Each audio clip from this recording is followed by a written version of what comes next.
Udah. Ya, oke. Ya, Mas. Bismillahirrahmanirrahim. Assalamualaikum warahmatullahi wabarakatuh. Selamat malam, Bapak dosen yang kami hormati dan teman-teman fidusian online maupun offline yang kami banggakan. Kami ingin mempresentasikan final project praktikum kami dari kelompok 3. Perkenalkan, saya M. Cahyan Daniawan, dan ada Mas Muhammad Zikri Satrio, Mbak Bayu Sanin Darusman, Mas Ihsan Khairuddin, dan Mas Muhsin Abdul Kafi. Next.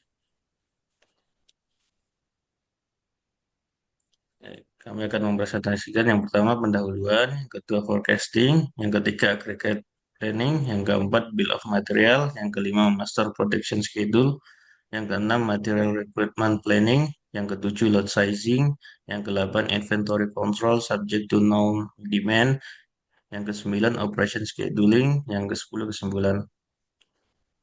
Next. Rumusan masalahnya yang pertama yaitu di sini kita terdapat perusahaan La Familia Bike itu merek sepeda yang secara khusus berfokus pada produksi sepeda anak-anak. Selama masa pandemi, terjadi perubahan gaya hidup pada banyak orang yang mulai mengutamakan kesehatan dan kebugaran. Salah satu bentuk aktivitas yang banyak diminati adalah bersepeda. Perubahan pola hidup ini membawa dampak positif bagi penjualan sepeda di La Familia Bike. Permintaan terhadap sepeda anak-anak buatan La Familia pun meningkat tajam. Namun, peningkatan permintaan ini menjadi tantangan besar bagi perusahaan dalam memenuhi kebutuhan pasar. Kendala utama yang dihadapi oleh La Familia baik berasal dari manajemen operasionalnya. Mereka mengalami kesulitan dalam mempertahankan produksi untuk memenuhi permintaan yang meningkat pesat. Selain itu, perusahaan juga harus menghadapi tantangan dalam penjadwalan karyawan agar operasional dapat berjalan dengan lancar. Samping itu, perusahaan perlu menerapkan berbagai metodologi baru yang lebih efektif guna mengoptimalkan seluruh operasi dan memastikan produk dapat tersedia sesuai kebutuhan pasar. Nah, di sini tujuan penelitian kami yaitu pertama, menentukan metode forecasting yang terbaik untuk meramalkan sales La Familia baik. Yang kedua, menentukan metode terbaik dalam melakukan aggregate planning berdasarkan total cost yang didapat dari setiap metode yang digunakan. Yang ketiga, mengetahui urutan proses assembly dan produk struktur La Familia baik sehingga dapat membuat bill of material yang tepat.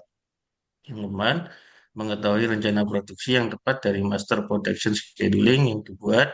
Yang kelima, mengetahui jumlah dan waktu yang tepat untuk melakukan pemesanan komponen La Familia Bike serta waktu produksi sub-sub assembly dan sub-assembly yang tepat agar dapat memenuhi kebutuhan dalam rencana proses produksi finish good yang sudah dibuat di bulan Januari sampai Desember 2022.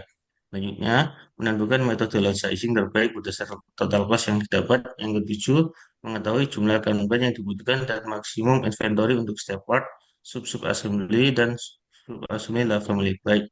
Yang terakhir, untuk mengetahui total waktu operasi yang optimum, jumlah engineer yang dibutuhkan, serta penjadwalan kerja engineer yang optimum untuk mengontrol produksi level family baik. Selanjutnya, teruskan teman saya, silakan. Ya, terima kasih Mas Trisahya. Izin perkenalkan saya Bayu Sandresman, izin melanjutkan terkait penjelasan terkait forecasting. Pertama, kita melihat datasheet penjualan dari tahun 2019 hingga 2021 yang mencakup penjualan dua jenis sepeda, yaitu green bike dan yellow bike.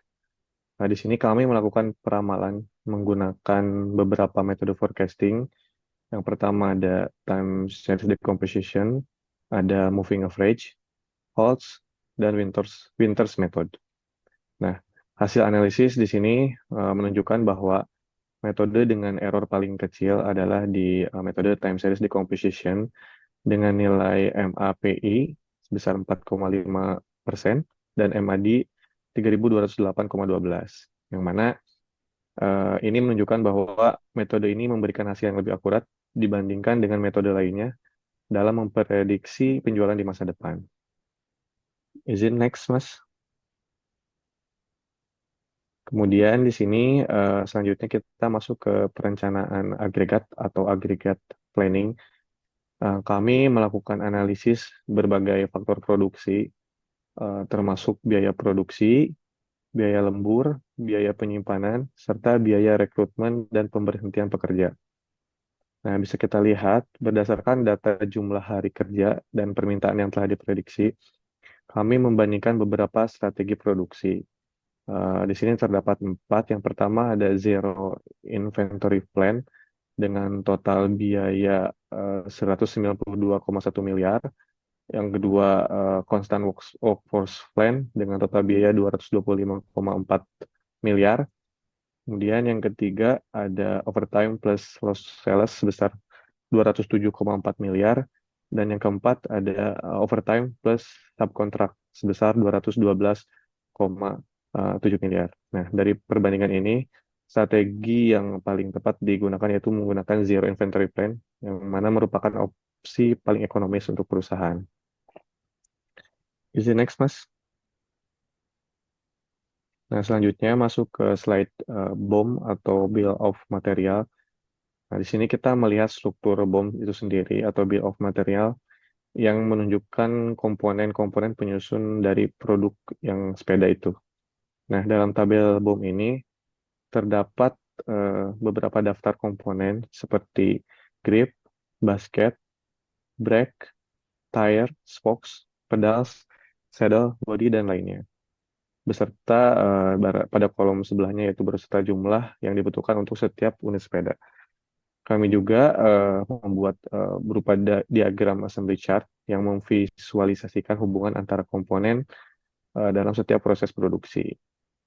Nah, struktur ini mungkin sangat penting untuk menentukan kebutuhan-kebutuhan bahan baku dan mengoptimalkan rantai pasokan perusahaan. Untuk next-nya bisa dilanjutkan teman saya.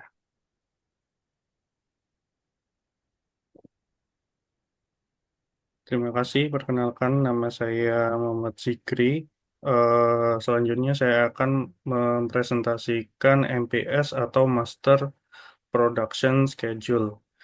Master Production Schedule itu tujuannya yaitu memastikan bahwa produksi dapat memenuhi permintaan pelanggan dengan efektif dan efisien, serta meminimalkan biaya dan meningkatkan kualitas produk.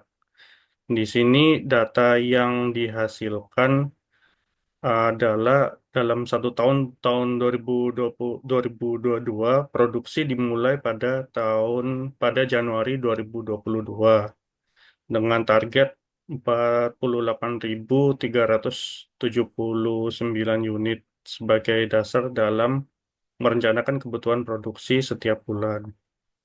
Next, Mas.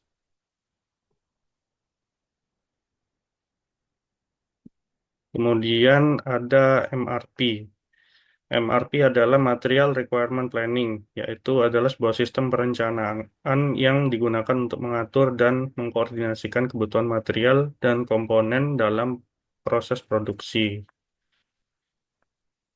Di sini didapat bahwa di MRP digunakan untuk menentukan jumlah komponen yang perlu dipersiapkan setiap bulan guna mendukung sebagai contoh untuk memenuhi produksi di Desember 2021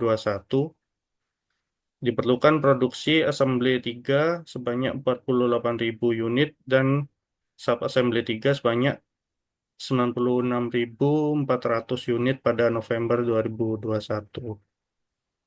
Kemudian, lanjut, Mas. Next. Kemudian metode load sizing. Load sizing adalah proses yang menentukan jumlah produksi atau pembelian yang optimal untuk memenuhi permintaan pelanggan atau kebutuhan produksi. Tujuan load sizing adalah untuk menemukan keseimbangan antara biaya produksi atau pembelian dengan biaya penyimpanan dan biaya kekurangan stok.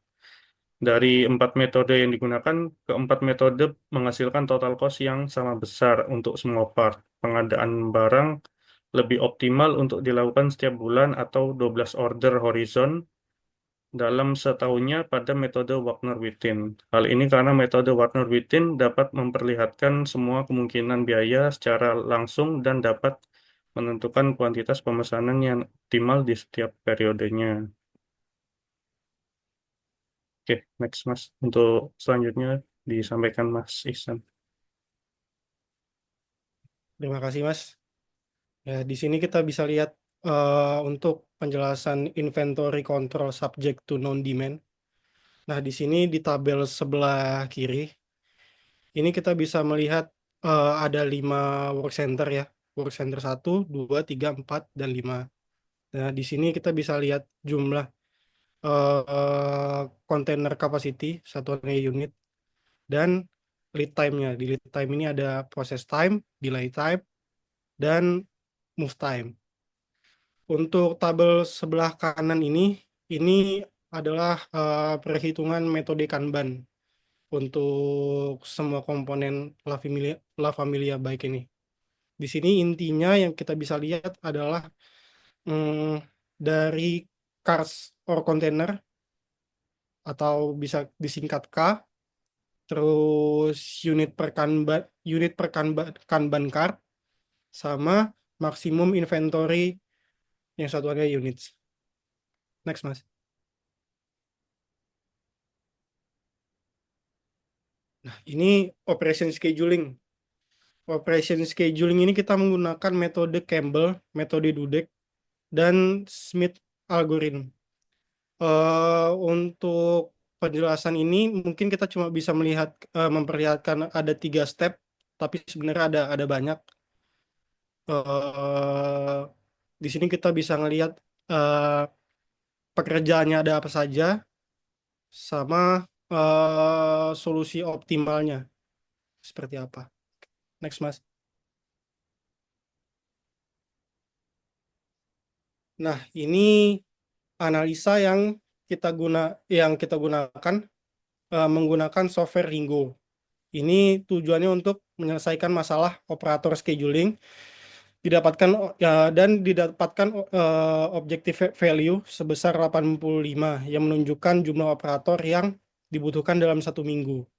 Dan di sini kita bisa menentukan di hari Sabtu dan Minggu itu bisa dapat 9 orang, di hari Minggu dan Senin bisa dapat 15 orang, di hari Senin dan Selasa 11 orang, hari Selasa dan Rabu 9 orang, hari Rabu dan Kamis 21 orang, hari Kamis dan Jumat 7 orang, hari Jumat dan Sabtu 13 orang. Terima kasih. Untuk selanjutnya bisa dilanjutkan oleh Mas Kavi. Baik, dari penjelasan teman-teman saya, perkenalkan saya Amruksin Abdul Kafi. Saya akan menjelaskan tentang pemaparan kesimpulan. Dari 8 modul yang telah dikerjakan dalam praktikum, beberapa kesimpulan akan saya paparkan seperti yang pertama metode forecasting atau peramalan terbaik. Dari berbagai metode forecasting yang diuji, metode Holt-1 terbukti paling akurat dalam meramalkan penjualan La Familia baik dengan tingkat kesalahan atau MAPE terkecil sebesar 4,5%. Agregat planning terbaik dari strategi yang kami gunakan yaitu 4 strategi, metode Zero Inventory Plan menjadi pilihan terbaik bagi La Familia Company karena menghasilkan total biaya minimum atau terendah. Strategi ini sangat efektif dalam mengendalikan biaya, terutama untuk menghadapi fluktuasi permintaan setiap bulan. Yang ketiga, struktur produk dan kebutuhan komponen. La Familia Pack terdiri dari 22 komponen yang tersusun dalam 6 level struktur produk. Yang keempat, MPS atau Master Production Schedule. MPS yang tersusun menentukan jumlah produksi La Familia Pack dalam 1 tahun. Produksi dimulai pada Januari 2022 dengan target 48.379 unit sebagai dasar dalam merencanakan kebutuhan produksi setiap bulan. Yang kelima, MRP atau Material Requirement Planning. Digunakan untuk menunjukkan jumlah komponen yang perlu dipersiapkan setiap bulan untuk mendukung jadwal produksi. Sebagai contoh, untuk memenuhi produksi di Desember 2021, diperlukan produksi assembly 3 sebanyak 48.000 unit dan sub-assembly 3 sebanyak 96.400 unit pada November 2021. Yang keenam yaitu lot sizing. Penentuan ukuran lot sizing bertujuan untuk mengoptimalkan jumlah barang yang diproduksi atau dipesan dalam 1 kali pemesanan.